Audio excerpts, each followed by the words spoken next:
हमारे चैनल पे आपका बहुत बहुत स्वागत है। ये जो हमारी यात्रा होने वाली है ये है सेमुखेम नागराजा टेम्पल की, उत्तराखंड में। ये इसे पांचवा धाम भी बोलते हैं, जो कि आता है गंगोत्री, यमुनोत्री, केदारनाथ, बद्रीनाथ और उसके बाद सेमुखेम। बहुत ही पीसफुल जगह है। हमारी राइड ये मानसून की है, बारिश प्रेडिक्टेड है और हम ये राइड लगा रहे हैं। बहुत ही अच्छी होने वाली है। जितने भी चीज़ें आती जाएगी हम बताते जाएंगे। बस हमने ये सर्च किया था कि इधर क्राउड बहुत कम होती है और ये ऑफ सीज़न है, जो कि जुलाई, अगस्त और सितंबर होता है। ये तो बारिश भी शुरू हो गई है और ये देहरादून और चंबा की है। ये बहुत ही हेवी रेनफॉल है। मज़ा आ रहा है ड्राइव करने में। मेरी जो गाड़ी है वो ग्रैंड विटारा है और मैंने ये तीसरी राइड लगाई है या ड्राइव करी है हिल्स पे। बस मैं एक्सपीरियंस करना चाहता हूँ कि ये कितनी अच्छी परफॉर्मेंस देती है, ताकि मेरा माइंड और गाड़ी सिंक हो जाए, समझ में आ जाए। और हाँ, आगे जाते वक्त टेहरी डैम भी मिलने वाला है।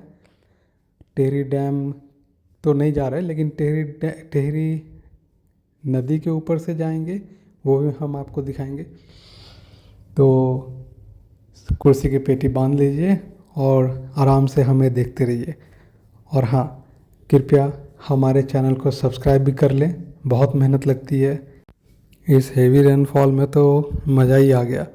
बहुत ही शानदार नज़ारा है। ऐसे नज़ारे तो रेयर देखने को मिलते हैं। और इस मौसम को देख के तो मुझे अपनी राइड की याद आ गई, जो मैंने कुर्ग, ऊटी, चिकमंगलूर, केरल, इन सभी जगहों पे लगाई थी बाइक से। वाकई में बहुत खूबसूरत है नेचर।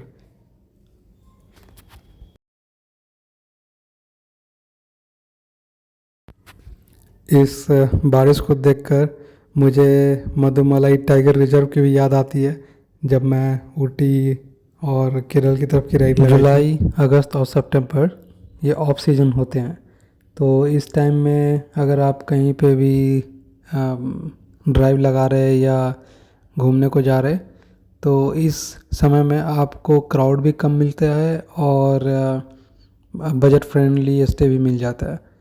क्राउड कम होने की वजह से आप अच्छी फ़ोटोग्राफी और वीडियोग्राफी कर सकते हो।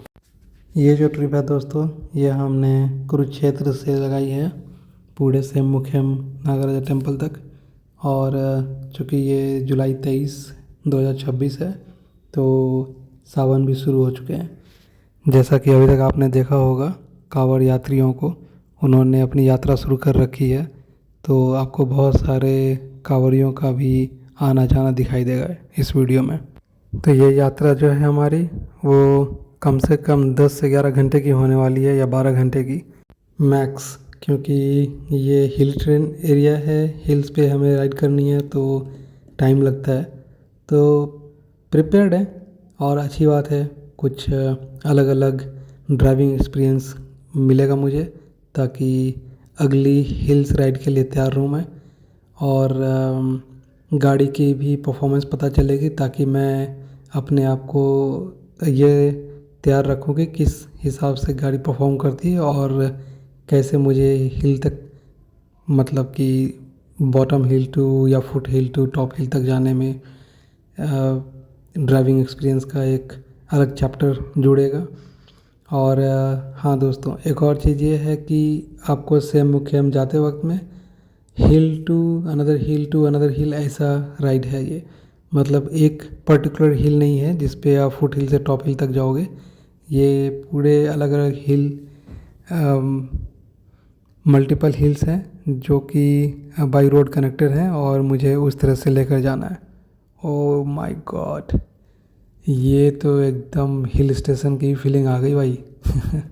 अच्छा है, अच्छा है। ये तो एक्सपेक्ट नहीं किया था मैंने, लेकिन वाओ, नेचर वेलकम्ड अस। तो बहुत अच्छा लग रहा है मुझे ये फॉग में चलाना भी। और ये क्लाउड जो आप देख सकते हो ऑन द राइट, बहुत सुंदर है। तो इन जैसी जगहों पे भी ड्राइव करने में थोड़ा आपको कॉन्शियस रहना पड़ता है, क्योंकि वो कभी भी आपको उतनी क्लियर विजिबिलिटी नहीं आती और स्पीड स्लो रखनी पड़ती है। मैं जो स्पीड रखा था अपनी गाड़ी की वो 30 से ऊपर नहीं थी हिल्स पे। बहुत मैं कोशिश करता हूँ 30 से 40 तक, ताकि वो स्पीड हमारे कंट्रोल में रहे। तो और दोस्तों, ये हम आ गए हैं टिहरी सस्पेंशन ब्रिज, जो कि ह्यूमन काइंड का one of the most amazing bridge है। बहुत खुश नसीब हूँ कि ये सस्पेंशन ब्रिज देखने को मिल रहा है और ड्राइव करने का भी मौका मिल रहा है। एक बात नोट करने की है कि आपको इधर रुकना नहीं है। सस्पेंशन ब्रिज पे अगर आपको फ़ोटोग्राफ़ी वीडियोग्राफी करनी हो तो बहुत कॉशियस रहें, और मेरे एडवाइस से आपको ब्रिज पे रुकनी भी नहीं चाहिए। आप चलते हुए ही वीडियो बना लो, फोटोग्राफी कर लो। Amazing, what a beautiful bridge, बहुत ही सुंदर है। सबसे खूबसूरती की बात यह है जो हिल्स जो दिखाई देते हैं ना, और ये clouds, mountain Cliff, oh my God, it's a next level. बहुत ही खूबसूरत नज़ारा है। तो ये आप एंजॉय करते रहो जैसे हम कर रहे हैं। कोशिश रहेगी हमारी कि आपको बहुत सारी जानकारी दूं। ओ ये एक रोड है जो एक गवर्नमेंट की ओर से रिकंस्ट्रक्शन है। ऑल वेदर रोड बनाने के प्रोसेस में है ये। तो जितनी भी चीज़ें आप दिखाई दे रहे हैं इधर पे, वो सारे ट्रक्स हैं, क्रेन्स हैं, वो साइड में लगे दिखाई देंगे आपको, सारे अंडर कंस्ट्रक्शन हैं। मेरे ख्याल से ये 1 साल तक में रेडी हो जाना चाहिए। काम तो बहुत स्पीड से चल रहा, और चूँकि बारिश बहुत हुई थी तो इधर थोड़ी और स्लो थी स्पीड मेरे गाड़ी की, और कॉशियसली ड्राइव करना पड़ता था, क्योंकि पानी की वजह से मुझे पता नहीं चल रहा था कि रोड कंडीशन क्या है, पैचेस हैं या फिर होल्स हैं इस तरह से। जैसे आप देखा था अभी आपने मेरे स्क्रीन के राइट में, बहुत ही खूबसूरत नदी का नज़ारा, नदी तो नहीं बोलूँगा, पानी, वाटर बॉडी बहुत ही खूबसूरत दिखाई दे रहे हैं। पानी की कलर, हिल्स, ये सारे। और इधर से जब आप जाते हो तो करीब मुझे लग रहा है 6 किलोमीटर तक मैंने जो अभी ड्राइव करी है, ये अच्छी सड़क कंडीशन, रोड कंडीशन अच्छी नहीं है, थोड़ा सा रफ़ है, लेकिन चलेगा। आप स्लो रखो, अपनी राइड करते रहो। बहुत ही अच्छे से ड्राइव कर लिया था मैंने। वो पैची है थोड़ा। हिल ड्राइव पे आपको बहुत कॉशियसली ड्राइव करनी चाहिए। ये तो सिंगल लेन है। जब मैं उधर देहरादून चंबा होते हुए आ रहा था तो वो डबल लेन थी, तो काफ़ी इनफ स्पेस था, और आप स्पीड भी ज़्यादा रख सकते हो। मैंने 60-70 में ड्राइव करी थी। तो इधर तो सिंगल लेन है, तो अच्छे से ड्राइव करनी पड़ती है, कौन सी गाड़ी कब आ जाएगी। और कभी भी ब्लाइंड स्पॉट पे आप स्पीड मत रखो, हॉन्क करते रहो। और ये हम आ गए हैं सेम मुखेम, और इधर से हमें देखना है कौन सा स्टे मिलेगा। जैसा कि आप देख सकते हो बहुत ही खूबसूरत नज़ारे हैं। ये बस मैंने लास्टली चढ़ा दी है गाड़ी। ये लास्ट स्पॉट है, मंदिर का नेविगेशन यहीं पे ख़त्म हो जाएगा। तो मैंने यहाँ तक ला दी गाड़ी, और ये मुझे, जैसा मैंने इंटरनेट पे देखा था, ये एक गवर्नमेंट रिसोर्ट है। नींबू का है? अरे वो देखो ना सामने, नहीं दिख रहा। ये कलर वाला नहीं दिख रहा ऐसे, वो, ओ नो, नहीं दिख रहा। आपको तो कुछ नहीं दिखता। आ जाओ, पानी में है, उसमें चिप में है। ठीक है, जाओ। ये रिसोर्ट या गेस्ट हाउस यूँ बोले तो इन्होंने नाम रखा है same Nagaraja guest house. Government की प्रॉपर्टी है, और एफोर्डेबल में मिल गई थी मुझे। चूँकि ऑफ सीजन था तो मुझे 1500 में एक कमरा मिल गया था। डिपेंड करता है कैसी अवेलेबिलिटी है, उस हिसाब से देंगे। तो जैसा मैंने बताया था, ऑफ सीजन होने की वजह से इस गेस्ट हाउस में सिवाय हमारे कोई नहीं, तो स्पेसियस रूम है। और ये भी अच्छा लगता है जब कोई क्राउड नहीं होता, तो आप अपने मन मर्जी से आराम से घूम सकते हैं। रूम का वॉक अराउंड तो करा ही दिया मैंने आपको, बाथरूम तक भी दिखा दिया। ये एक ओपन कॉरिडोर है। ये इनका रिसेप्शन टेबल, जनरली यहाँ कोई नज़र नहीं आता। और ये जनरली सोफ़ा, और लेफ़्ट हैंड साइड में शायद इनके डिनर सेटअप हैं। अच्छा है। आओ भाई, आपको अब बाहर का नज़ारा थोड़ा दिखाते हैं। ये तो दिखा दिया मैंने डिनर सेटअप, डाइनिंग सेटअप, और उधर जो कॉरिडोर दिख रहा था वो शायद किचन ही है। ये रहा बाहर, ऐसा कुछ नज़ारा दिखेगा आपको। बहुत ही खूबसूरत है, बहुत ही खूबसूरत, मतलब कि नज़रें हटने को नहीं है भाई। और थोड़ी वॉकिंग, ताकि हम अपने पैर, हाथ और हड्डियां सही कर सकें। काफ़ी लंबी जर्नी कर ली हमने, 350 किलोमीटर के ऊपर थी ये। यहाँ सुकून तो अलग ही लेवल की है, किसी तरह की भाग दौड़ नहीं है, ज़िंदगी स्लो चल रही है। और नेचर के बीच तो ऐसा लगता है कि बस इसी तरह से ही प्रकृति की गोद में रहें। लेकिन क्या करें, हमारी किस्मत वैसी नहीं, हमें ड्यूटी भी करनी होती है और सारा कुछ देखना भी होता है। कभी कभी छुट्टियां होती है तो ये सारे अपॉर्चुनिटीज़ हाथ से जाने नहीं देते। थोड़ा रिसर्च करना पड़ता है मुझे कि कौन सी चीज़ें या कौन सी जगह लेस क्राउडी हो, और जहाँ आप सुकून से जा सको, जहाँ पे बच्चे के लिए भी सारा कुछ मिल जाए। तो बच्चे से याद आया मुझे कि इस गेस्ट हाउस में आपको खाने पीने की भी किसी तरह की टेंशन नहीं है, और इतने शॉप्स हैं यहाँ पे कि बच्चे के लिए दूध या बिस्किट्स, कुकीज़ और चीज़ें जैसे जनरली जो बच्चे खाना पसंद करते हैं वो मिल जाती है। मैं रेफ़र नहीं कर रहा किसी और चीज़ को, जैसे कुरकुरे ये सब चीज़ें नहीं। मैं अपने बच्चे को हेल्दी ही देता हूँ हम हमेशा। तो कुकीज़ हो गए जो प्योर बेकरी के होते हैं, हमने खाए थे। वो टाउन में मिलना थोड़ा मुश्किल होता है, लेकिन यहाँ प्योर बेकरी का स्वाद मिला जो हमने खाए कुकीज़। ये पहाड़ी गाय घास चरती हुई, तो अच्छा है। मुझे जनरली ऐसी जगह अच्छी लगती है, गांव जैसा फील आता है, और ज़िंदगी स्लो चलती है। फास्ट पेस ज़िंदगी तो टाउन में होता है, और आपाधापी में रहते हैं सभी। तो हमने यहाँ 2 डेज़ स्टे बुक कर लिया था, और क्योंकि 23 तारीख आज थर्सडे है, तो Thursday night, Friday day and night, Saturday checkout time 11 AM है। लेकिन मैं कोशिश करूँगा जल्दी निकलने की, क्योंकि हमें आने में 12 घंटे लग गए, वापस जाने में भी 12 घंटे लग ही जाएंगे। और अगर हेवी रेन जैसे चीज़ें मुझे मिल गई अगर रास्ते में, या लैंडस्लाइड या कुछ ऐसा अनएक्सपेक्टेड चीज़ें मिली, तो और प्रोलॉन्ग हो सकता है। तो कोशिश करनी है थोड़े टाइम से पहले निकले, ताकि आराम से हम टाइम पर पहुंच सकें और मेरे देव को भी ज़्यादा थकान ना हो। तो ये थोड़ी वॉकिंग कर रहे थे हम पूरे इस जगह पे, और इधर ही मंदिर की एंट्रेंस है सेमुखेम नागराज टेम्पल के, जो कि यहाँ से, यहाँ के लोकलाइट्स ने बताया हमें। जो ये सीढ़ियाँ दिख रही है आपको, ये जो दिख रहा थोड़ा सा पिंक कलर के जो गेट, वो एंट्रेंस है। ये स्टेयर्स चढ़ के आपको एंट्री करके, किसी तरह की फ़ी नहीं है आपको।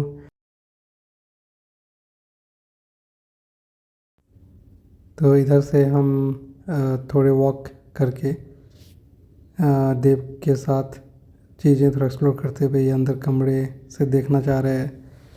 बहुत ही खूबसूरत नज़ारा है। ये शाम में हम अंदर आ गए थे वॉकिंग कंप्लीट करके, अभी अभी आए। बहुत ही शानदार लग रहा है ये खिड़की से नज़ारे। आप बेड पे भी लेटे रहोगे तो ये दिखाई देगा। अभी ऐसे मौसम हो गया, ऐसा क्लाउड आ गया कि हमें पीछे की पहाड़ी भी नहीं दिखाई दे रही। तो यही है। ये मैं उठ गया अर्ली मॉर्निंग, दोनों तो सोने लग रहे भाई। अच्छी नींद आती है। और हाँ, आप नोटिस करोगे इस कमरे में या किसी दूसरे भी कमरे में जो इधर कमरा बना रखा है लोगों ने, उस पर पंखे यूज़ नहीं करते। वाओ वाओ, बहुत ही खूबसूरत अर्ली मॉर्निंग। अभी बज रहे हैं 5:37। मौसम ज़बरदस्त है, मुझे तो खुद से नींद खुल गई। हम क्या करने जा रहे हैं? आप भी आओ, अभी आओ। आप भी आ जाओ, बोलो आप भी आ जाओ। मैं कुकीज खाना। अब हम तैयार हो चुके हैं मंदिर की ओर प्रस्थान करने को, चढ़ाई चढ़ने को। 2 से 2.5 किलोमीटर का ट्रैक बताया जाता है।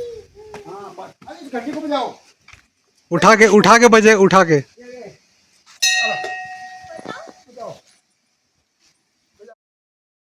तो जौन से अंकल देखा आपने स्क्रीन पे, वो होटल के लिए ही काम करते हैं, बहुत अच्छे हैं, बुजुर्ग से इंसान हैं, और ट्रैकिंग हमने शुरू कर दी है। ये अलग अलग नज़ारे दिखाई देंगे आपको। बीच में आराम करने की चेयर्स भी बने हैं। यहाँ हम थोड़े रुक कर देव को थोड़ा खाना पीना खिलाकर एनर्जी रिस्टोर कराकर चलेंगे। बच्चे के साथ थोड़ा मुश्किल होता है क्योंकि हमेशा ये ट्रैक नहीं कर सकता। गोद में लेकर चढ़ना होगा, गोद में लेकर उतरना होगा। तो ठीक है, आई एम प्रिपेयर्ड, करना भी ज़रूरी है। अब बुलावा आया है तो जाना है। तो एक हिस्ट्री ये है कि ये कृष्ण जी के मंदिर है। अब देव बाबू तो सोने लग रहे हैं, अब इनके साथ मुझे चढ़ाई करनी पड़ेगी गोद में लेकर। चलो भाई ये भी करेंगे। कभी उठ जा रहे हैं, कभी सो जा रहे हैं, तो करना तो पड़ेगा। मंदिर के बारे में आपको और भी डिटेल आगे बताऊंगा। यहाँ एक और चीज़ है, घोड़े मिल जाते हैं। यहाँ के लोकल्स घोड़े से आपको अप एंड डाउन करा देते हैं। लेकिन हमने बोला नहीं भाई, चल हमारे हड्डियों में जान है, अभी तो हम खुद ही चढ़ लेंगे, उतर लेंगे। अगर आप घोड़े को किराए पर लेकर जाना चाहते हो तो 600 रुपये एक तरफ का है। मतलब अगर अप एंड डाउन करोगे तो 1200 रुपये लगेंगे और बहुत ही जल्दी पहुंचा देते हैं। लेकिन आपको थोड़ा कॉशस रहना है। घोड़े होते ही इसलिए हैं, लेकिन हमने बहुत घुड़सवारी नहीं करी है तो पता नहीं किस तरह से हमारा दिमाग रिएक्ट करेगा या बॉडी रिएक्ट करेगा, तो हमने तो ये ऑप्ट किया नहीं। लेकिन जनरली लोग जाते हैं। वीक डेज़ में शायद 600 होंगे या वीकेंड में थोड़े बढ़ाते होंगे अगर कमर्शियलाइज होगा तो।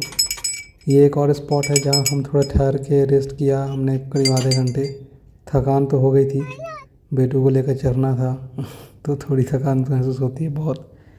पसीने भी आते रहते हैं, लेकिन ऐसे क्लाइमेट होने की वजह से पसीने वैसे नहीं आते जैसे गर्मियों में प्लेन ट्रेन पे आती है, सिटीज़ में आते हैं वैसे।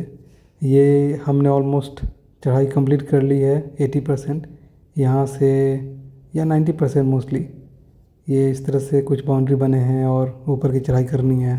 अब सीढ़ियाँ ही सीढ़ियाँ हैं, तो अब मंदिर हम पहुँच ही गए ऑलमोस्ट। एक और अच्छी बात ये थी कि ये घने जंगलों के बीच से ट्रैक थी, तो गर्मी वैसी लगी नहीं जैसी लगती है। ये अभी हम ऑलमोस्ट मंदिर पहुंच ही गए। सारी सीढ़ियाँ कंस्ट्रक्टेड दिखाई दे रही हैं आपको, और ये मेन एंट्रेंस है अब।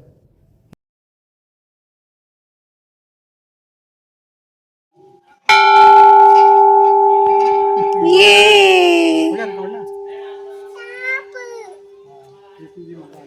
तो यही मंदिर है। सारे पूजा और हवन भी इधर होता है। और ये एक पुजारी मिले हैं मुझे, जो 1 साल कभी ऊपर रहते हैं, कभी नीचे अपने घर पे रहते हैं। तो ये इनसे आपकी सारी जानकारी दिलाएंगे मंदिर के बारे में। ये देख लेंगे, ये थोड़ा एलिब्रेट करेंगे क्या क्या चीज़ें हैं। मैं नवीन सेमवाल, ये हमारा गांव है से मुखेम। तो यहाँ भगवान नागराजा सिद्धपीठ है। यहाँ पे जो भी आता है सबकी मनोकामना पूर्ण होती है। तो यहाँ पे भगवान कृष्ण जब द्वारिका से यहाँ पे आए थे तो यहाँ के राजा रमोला थे। वो रमोला वंश में वो ठाकुरों में आते हैं। तो अभी भी उनकी वंश वृद्धि हमारे से मुखेम में चली रही है। तो यहाँ पे भगवान श्री कृष्ण मतलब सिद्धपीठ है। तो जब भगवान श्री कृष्ण द्वारिका से यहाँ पे आए थे तो यहाँ के राजा रमोला थे। तो उनकी जो धर्मपत्नी मैनावती थी तो भगवान की भक्ति में बड़ी लीन रहती थी। तो उन्हें भगवान कृष्ण दर्शन देते सपनों में कि ये रमणीक भूमि आपने मेरे को जगह देनी है। फिर उन्होंने रमोला जी को बताया कि प्रभु मेरे सपनों में कोई ब्राह्मण आया था, बोला था ये रमणीक भूमि है, आपने मेरे को जगह देनी है। फिर रमोला जी के अंदर अहंकार था, घमंड था। वो किसी को नहीं मानता था। वो सोचता था कि मैं यहाँ का राजा हूँ तो मैं सबसे बड़ा राजा ही था। 52 गढ़ के राजा थे। तो उनकी करोड़ों अरबों भैंस बकरी भेड़ सब चीज़ थे, लेकिन संतान नहीं थी। तो श्री कृष्ण भगवान जब उन्होंने सपनों में बताया था तो मतलब उनको यकीन नहीं आया कि सचमुच वाक्य में ये भगवान है। तो श्री कृष्ण भगवान फिर ब्राह्मण के रूप में यहाँ पे आए थे मंदिर पे, जहाँ पे आप लोग गए, जहाँ पे आपकी फर्स्ट में पूजा हुई थी। तो वहीं पे भगवान श्री कृष्ण प्रकट हुए थे। जो आपने अंदर शेला देखी होगी, तो वहीं पे भगवान प्रकट हुए थे। तो श्री कृष्ण भगवान फिर ब्राह्मण रूप में रमोला जी के पास गया। रमोला जी को बताया कि भाई मुझे एक रात विश्राम करना है, आपने मेरे को जगह देनी है। तो रमोला जी ने जगह नहीं दी थी। बोला पता नहीं कितने लोग आते हैं मेरे पास, मैं तो यहाँ का राजा हूँ। अहंकार था, घमंड था। तो श्री कृष्ण भगवान फिर बोला मुझे एक रात विश्राम करना है, सुबह मैं अपना प्रस्थान दूसरी जगह कर दूंगा। फिर रमोला ने बोला प्रभु कोई बात, वैसे तो मैं किसी को जगह देता नहीं, पर जब आप इतना बोल रहे हो तो एक रात विश्राम कर लो। तो भगवान श्री कृष्ण वहाँ दूध के भंडार भरे थे, करोबार भैंस बकरी भेड़ सब चीज़ थी। तो भगवान श्री कृष्ण ने रमोला को बताया कि मुझे ठाकुर जी मुझे दूध नहाने के लिए दे दे। रमोला ने बोला ना तू ब्राह्मण है ना जोगी है, आप तो एक पाखंडी है। तो श्री कृष्ण भगवान वहीं पे उनको क्रोध होकर के श्राप देना पड़ा। जितनी उनकी भेड़ बकरी गाय भैंस थी सब टापर मतलब पत्थर बन गया। अभी भी ये जितने भी टापर देखे होंगे आप ना, तो ये सब पत्थर ही पत्थर बन रखे हैं। रमोला जी की भेड़ बकरी गाय भैंस थी। तो भगवान श्री कृष्ण वहाँ से रूठ के चले गए। भगवान के पीछे अपने आप दूध की धारा चलने लगी। फिर मैनावती ने बोला, प्रभु मैंने आपको बताया था कि कोई ब्राह्मण मेरे सपनों में आया था, ये तो साक्षात भगवान है। आगे भगवान कृष्ण गए, पीछे से रमोला आया। रमोला ने बोला, प्रभु मैं आपको पहचान नहीं पाया। भगवान श्री कृष्ण ने बोला, न जाने किस रूप में भगवान आ जाता है, मैं तो एक तेरी परीक्षा लेने आया था। तेरे अंदर जो अहंकार है, घमंड है। रमोला ने बोला, प्रभु मैं क्षमा चाहता हूँ, मेरे तो कोई संतान भी नहीं है। कृष्ण भगवान ने बोला, तो मुझे वचन दे, अगर आपने मेरे को जगह देनी है तो आपकी संतान होगी। रमोला ने बोला, प्रभु मैं हो गया 83 साल का, मैनावती होगी मेरी 72 साल की, वृद्धावस्था में संतान कहाँ से होती है। तो श्री कृष्ण भगवान ने इनको प्रधानी पुत्र देते, शिद्वा और विधवा। जो फर्स्ट में भगवान कृष्ण के दर्शन किए, बगल में इनका परिवार था, रमोला, मैनावती, शिद्वा, विधवा। छोटी छोटी मूर्ति देखी हाँ जी, हाँ जी, देखी ठीक है? थी। वो एक गंगोरा मोला का परिवार था। फिर भगवान कृष्ण फिर उनको वरदानी पुत्र दिए। साल में उनकी संतान हुई, शिद्वा और विधवा। फिर यहाँ 7 सेम है, प्रगटा सेम वहीं पे जहाँ पे आपकी पूजा हुई। हाँ जी, आगे डुगडुगी सेम है, फिर शतरांजु सेम है, फिर गुप्त सेम है, फिर तलवला सेम है, मतलब 7 सेम का वर्णन है यहाँ। ओके। तो ये बड़ी कहानी है, मैं आपको शॉर्ट सुना रहा हूँ। जय सेम नागराजा, हाँ सभी जी, भक्त लोगों की मनोकामना पूर्ण हो। ठीक है प्रभु, जय हो, जय श्री राम। राधे राधे। ठीक है महाराज। हाँ, इतना तो वहाँ पे पंडित जी ने भी नहीं बताया। उनसे पूछा ना कि कैसे फेमस है, क्या हुआ था, तो वो कह रहे कि बस एक राजा था, उसने बनवाया, उसके सपने में आए थे, तो बस इतना कह के चुप हो गए। ठीक।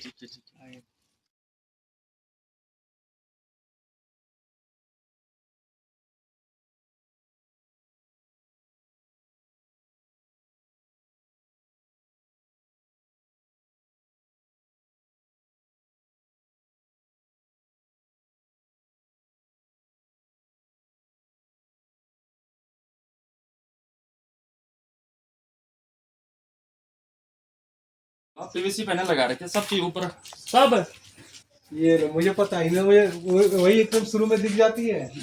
उसका इधर देखा तो कब का कपड़े उपड़े रखने के लिए। या ये पीवीसी पैनल की बन रखी है, वो वॉइस ऑन बोर्ड की बन रखी है। अगर आप लोग इनके यहाँ स्टे करना चाहते हैं तो रुक सकते हैं। हम आपको इन लोगों का नंबर दे देंगे वीडियो के एंड में, और आप इनसे बात कर सकते हो। अगर हमारे चैनल का नाम लोगे रवि स्वीटी एडवेंचर, तो वो आपको कुछ डिस्काउंट भी कर देंगे। यहाँ पे काफी अच्छा मिल जाता है, पानी भी बहुत अच्छा है, खाना पच जाता है आराम से। हमारा तो जाने का मन नहीं कर रहा वैसे, अच्छे लोग हैं।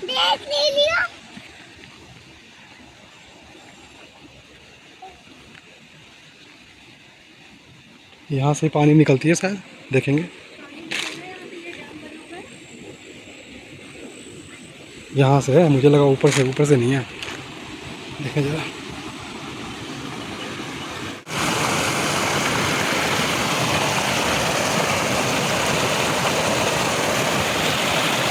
बहुत ही नेचर ब्यूटीफुल, मेहरबान है इधर कुदरत।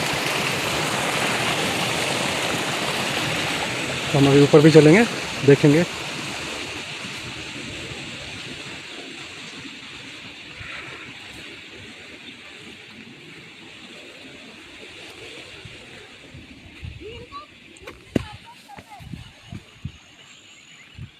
नीचे से निकल जा रहा है ना ये पानी, तो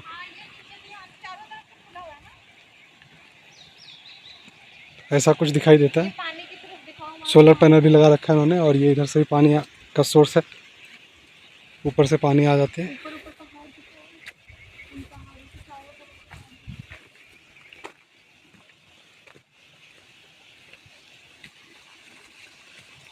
बहुत ही खूबसूरत है।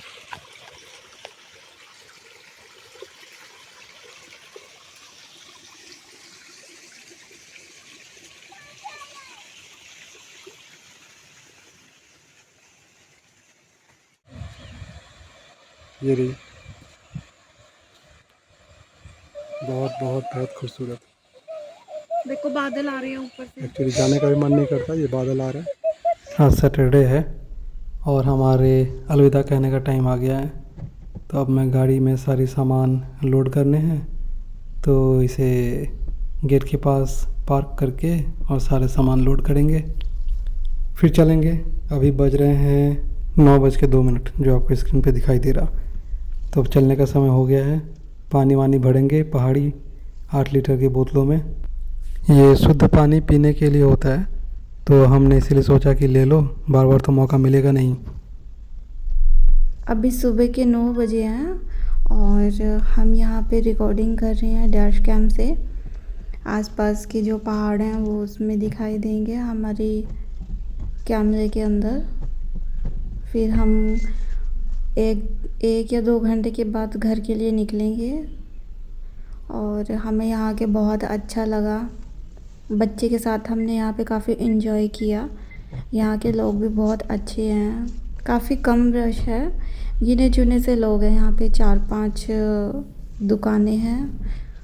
खाने पीने के लिए भी आपको सब कुछ मिल जाएगा यहाँ पे।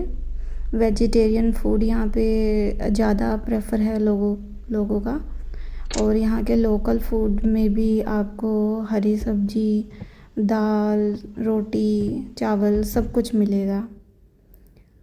हमारे चैनल को प्लीज़ सब्सक्राइब करिए और मिलते हैं आपसे अपनी अगली वीडियो में। तब तक के लिए take care and bye bye.